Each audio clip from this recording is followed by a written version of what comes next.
Welcome to kids बच्चा TV. दादी के पास सारे बच्चे कहानी सुनने के लिए आ गए थे। दादी को कहानी सुनाना बच्चों को बेहद पसंद था।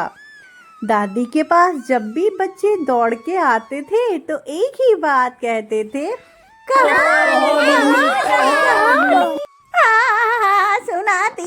सुनाती हूँ।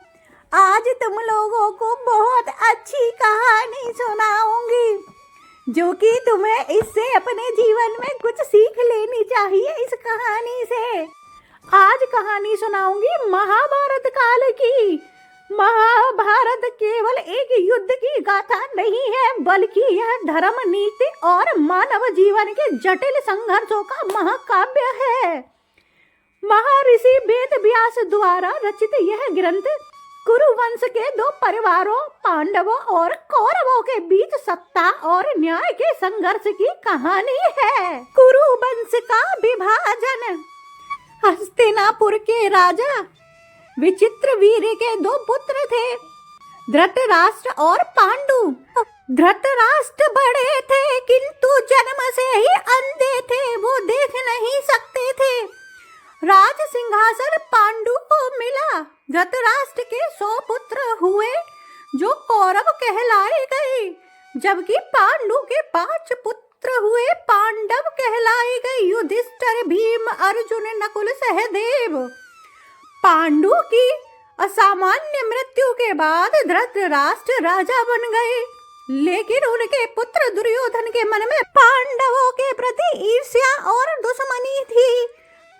दुर्योधन किसी भी कीमत पर हस्तिनापुर राज्य अपना बनाना चाहता था।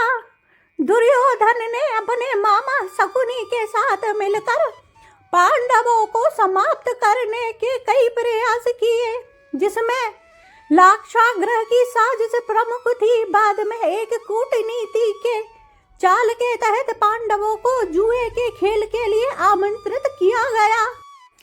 शकुनी के छल के कारण युधिष्ठिर अपना सब कुछ, यहाँ तक कि अपने भाइयों और पत्नी द्रौपदी को भी हार गए थे। भरी सभा में द्रौपदी का अपमान यानी कि चीरहरण हुआ, जो महाभारत युद्ध की सबसे बड़ी भावनात्मक नींव रखी गई। शर्त के अनुसार पांडवों को 12 वर्ष का वनवास और 1 वर्ष का अज्ञातवास भोगना पड़ा, यानी कि 1 वर्ष ऐसी जगह रहना है उनको जहां वो किसी को मिल न सके। जब पांडव अपना वनवास पूरा करके लौटे तो उन्होंने केवल 5 गांव मांगे, लेकिन अहंकारी युधिष्ठिर ने सुई की नोक के बराबर भूमि देने से मना कर दिया।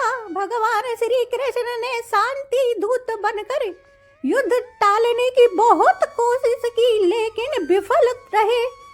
युद्ध अनिवार्य हो गया। इतनी कोशिशों के बाद भी हरियाणा के कुरुक्षेत्र के मैदान में 18 दिनों का भीषण युद्ध हुआ।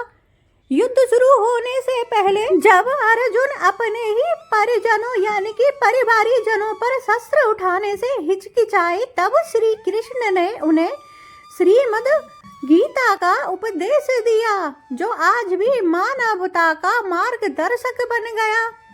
भीष्म पितामह, गुरु द्रोणाचार्य और कर्ण जैसे महान योद्धाओं के बावजूद अधर्म के पक्ष में खड़े कौरवों की हार हुई। श्री कृष्ण के मार्गदर्शन में पांडवों ने धर्म की स्थापना की। युद्ध के अंत में लगभग सभी योद्धा मारे गए, केवल पांडव और कुछ अन्य लोग ही जीवित बचे थे। अधर्म और अहंकार का अंत निश्चित ही है। व्यक्ति के कर्म ही उसका भाग्य तय करते हैं। कठिन समय में धैर्य और विवेक श्री कृष्ण का साथ होना आवश्यक है। अंततः युधिष्ठिर का राज्य अभिषेक हुआ, लेकिन भारी विनाश के दुख के कारण पांडव अंततः स्वर्गारोहण के लिए हिमालय चले गए। अगर आप कितने भी महान शक्तिशाली हैं और दूसरे के साथ अन्याय करते हैं तो आपकी हार निश्चित है।